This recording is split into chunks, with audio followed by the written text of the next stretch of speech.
Right. So now we're going to look at the Sator Square. So yes. So This is the Maltese cross. this is the Maltese cross, or the Templar cross, you could call it. So ignore the cross for a moment, everybody, and we're just going to look at the actual Sator Square itself. Now it says Sator, Aripo, Tenet, Opera, Rotas, reading from the top left to the bottom right. And now you can read that from the bottom right to the top left as well. You can read it in lots of different directions. It's called a magic square. Normally magic squares are done with numbers, but in this case, it's done with letters. The letters can be transposed to numbers. However, we're not going to do that right now. I'm not in this presentation because I really don't want to bore you. So what does it mean? It's Latin. Sator means sower. Aripo is probably a word for a noun for somebody's name. It's definitely a word. Tenet means to hold. Opera is the work, and rotas is the wheel. So the sower Aripo holds the works of the wheels. Is that sower as in sowing seeds? Sowing seeds, like a farmer or a father. Oh. Okay. Now, is that backwards and forwards? Yeah, always backwards and peers forwards. Right. Let's just see if I did it right. So I'll show you this one first, and then we'll go backwards. There is an our father. There is a father actually. If you split up the letters, this wasn't done by me. If you split up the letters, you get out of it Pater Noster, which means our father. Yeah. Right. So obviously, everyone out there is going to think, "Our Father who art in heaven, hallowed be," all that stuff. However, they weren't the first to use that phrase. So we got this sower, the progenitor, the father. Yep. Aripo, probably something like Harpocrates or Saripo, who is Serapis, who I think it is. So we've got an S next to that, so you can quite easily, with a bit of wordplay, make Saripo there. And it's going back to Egypt again. It is Serapis. Egypt at the Apis Bull. Apis Bull, yeah, the Apis Bull and Osiris mixed together, who is a Saturnian figure. We've got Sator at the top there, as in Saturn. In fact, Serere, the same root word as the root word for Sator, Serere, sower, is the same root word for Saturn. It's the same word, essentially. If you go from the S at the top left and go down to and across to, Saturn. S-A-T... Saturn. N. Yeah. You know, well, funny enough, that would make a swastika. So I saw this about 2 nights ago as well, but I'm still fiddling with it. Fuck. But who is Saturn? Who is that word? Who's that then? Who is S-A-T-N? Say it properly. Satan. Same character. We'll see that later on. Shit. Right. So it's not for everybody out there though. This isn't Satanism. You got to understand all these gods are duality. So there's a good side to Jupiter, there's a bad side to Jupiter. Well, these you know, they talk about the 7 sins, the 7 what are they called?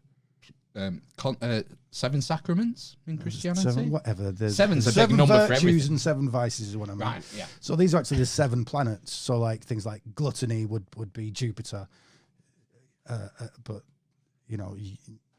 On the other hand, that might just be like affluence or something like that. So all these things are dual. Saturn's the same because Saturn's obviously here. He's the father who sows. So it basically says Saturn, this guy, the sower Saturn, holds the work of the wheels, holds the works of the wheels. What are the works of the wheels? Well, we've already had a wheel of the zodiac, and if we now look at this Templar cross, it says Aeon, who is actually the father of Saturn. Aeon it kind of means infinity. It's come to mean something slightly different now, and it's used in both contexts within these pillars. But Aeon's very important here. Aeon is essentially, and I'll use this as a teaser, he is the god of the Force from Star Wars. Right? He's the god of the force. I'll also call it the sexual force or the libido, as in Jungian, even Freudian libido, just understood better. So Aeon's the father of Saturn. His wife is called Eternitas, which if you go ATER, net, it's there basically. Yeah. Aeternitas, and you can follow it in a straight line without messing around too much, but it's there. And as you can imagine, Eternitas kind of means eternity. Mm-hmm. Other than that, I just want to note right now that an Aeon is actually, in modern day parlance, is a large period of time. Yeah. Over the Aeons. We'll leave it there. There's a Gnostic connotation there as well. No, stop it, man. Oh, sorry. Every I'm gonna have time. to shut up, aren't I? No, carry on. I'm loving it. I love the best questions, really are. I love the way in the carving they've made a compass out of the A. It's like it's another like a square and compass. Yeah, it's a Freemasonry again, isn't it? Yeah. If you I can't believe you managed to see that. Yeah, I would never have noticed that. If you see the A, there's the bracket that would go across the center is a V pointing down, and if you extended the lines of that V, would look like the square to the compass of the rest of the A from the Masonic symbol. So basically, we've got the word rotas, wheels. Well, we've already seen the word tarot, rota, around that wheel of fortune before, so we know we're getting somewhere now. We're getting somewhere. Paternoster, and you got Alpha and Omega there, which is the beginning and the end. Yeah. Paternoster was the name of a ritual to the cult of Mithras. The Mithraic religion came from Rome and probably Persia before then. Certainly the ideas came from Persia. Got into Rome, were one of these mystery cults, these mystery traditions, much like the Masons. You swear an oath. They had a sacramental meal where something happened, and they did it in a cave, and there's all these very mysterious things going on, and you basically got what was called gnosis, which is kind of knowledge of eternity. Now, Pater Noster was the name of the seventh ritual, which was the ritual of the seventh planet, which is Saturn. And although I've not included here, we do actually have a mosaic which includes the ritual implements associated with that rite. And among them is a scythe, which is one of Saturn's many attributes for the time. Yeah. So do you mind if I keep pressing the button? I feel like I'm taking your job off. No, it's fine by me. So on this pillar, I'm putting forth, and I'll give it absolute proof in a moment, that this is Saturn. Chubby Saturn. Chubby Saturn. It's not Jupiter. Sorry, Jehovah, same guy. The Christian God. It is the Christian God, but it's not the one that you're normally given. I'm saying that this guy above Jesus here, the God on this pillar, is Saturn. And actually, when you read into the myth of Jesus, if you're to read it from a pagan context, we're all grown-ups. We know nothing happened in isolation. Trigger warning. Trigger warning. Yeah. Look, everybody. It's of my opinion. It's not of my opinion. It's pretty much fact. But it's of my opinion that essentially all religions come from each other. They all intermingle and all swap values. And they're all, because beneath it all is an actual sense and logic. It wouldn't seem like it over the top, but there is underneath. And we'll reveal that here. That none of these things happen in isolation. They all have the root amongst each other, and probably from this Prisca theologia that I'm delineating today. Right. So, we've got this ruler guy who he's holding a wheel kind of a thing there, isn't he? I know it's an orb, but orb wheel. What's that? What's that thing? Is that what's it called? The scepter and the. It's actually called the. I do know this on a normal day. The Orbis Mundi, something like that. It's like when you see like a king being, what's it called? Being crowned. Crowned, yeah. They get that, don't they? The ball and the scepter. Yeah, and the scepter is things. Well, what one's kind of showing the earth, and one is showing like the rulership. I rule over. It's a measure. It's a weight and a measure. Right. Because one of the most important functions for kings in the past, to keep everybody from squabbling, was to put the measurements down. Like you'll trade this much for this much in the market, whatever it'll be. Right. he sets out these things. Okay. And look, this secret science, as I call it, has a lot to do with weight and measure eventually. Mm. Those aren't the most fun things about it, but they are extraordinary, as we'll see later on. Right, so we got Funky Jesus there on a Y cross, in a Y shape on a T cross, and we've got Saturn there with basically a T cross and an X cross.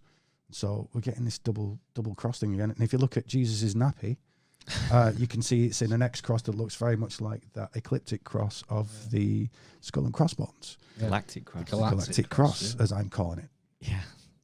So this is proof now that we've got something very, I'm going to say, because I don't know any better, this Templar Mithraic thing. The cult of Mithras absolutely landed in Britain. Many of these, Osiris and Isis landed in Britain as Serapis, and Isis. They didn't bother changing their names. They weren't that original.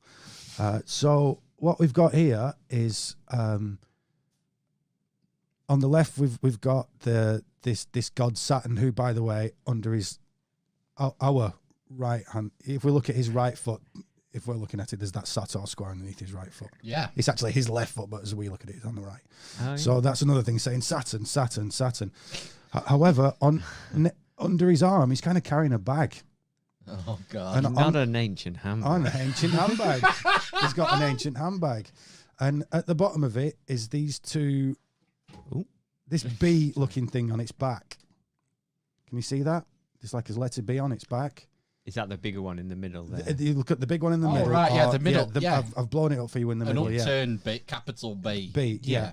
And if you look on the Saturnus woodcut there on the right, he's holding a bag. Yeah. Not only that, if you look at the center bottom image, we've got a medieval Christian depiction. Remembering that this stuff was still out there. They were still looking at it. They were still practicing it. Even quite openly sometimes.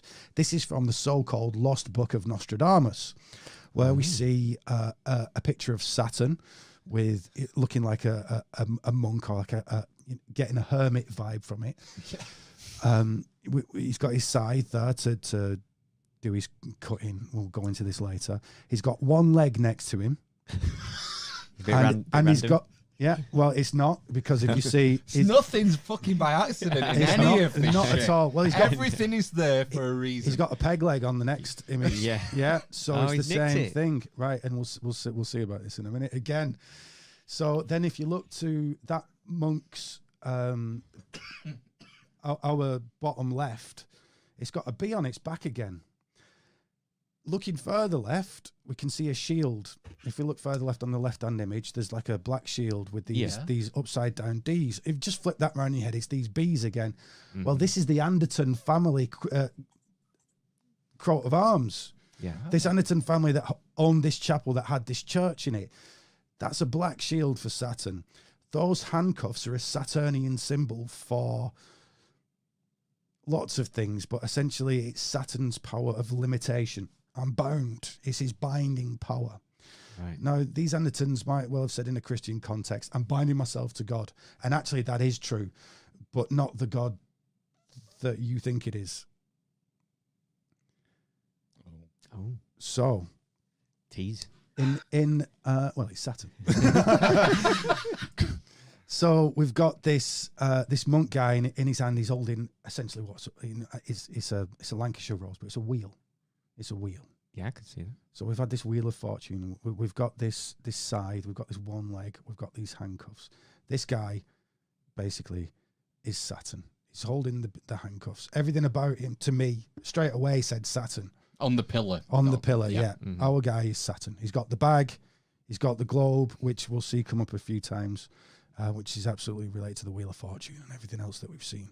All these things are totally interrelated. So what we can see there with Saturn as well is that we're going to begin looking at a few of his other attributes in order to get down to the bottom of this puzzle. So we can see on his bottom left there, we've got Aquarius, the water bearer, and to his, just behind his peg leg, is Capricorn, the goat. He's holding his scythe, he's got his bag, and he's got a sickle as well. Those two things are interchangeable. And he's an old codger with a beard and a winter coat on. And his name is Saturnus. So if we go on to the next image.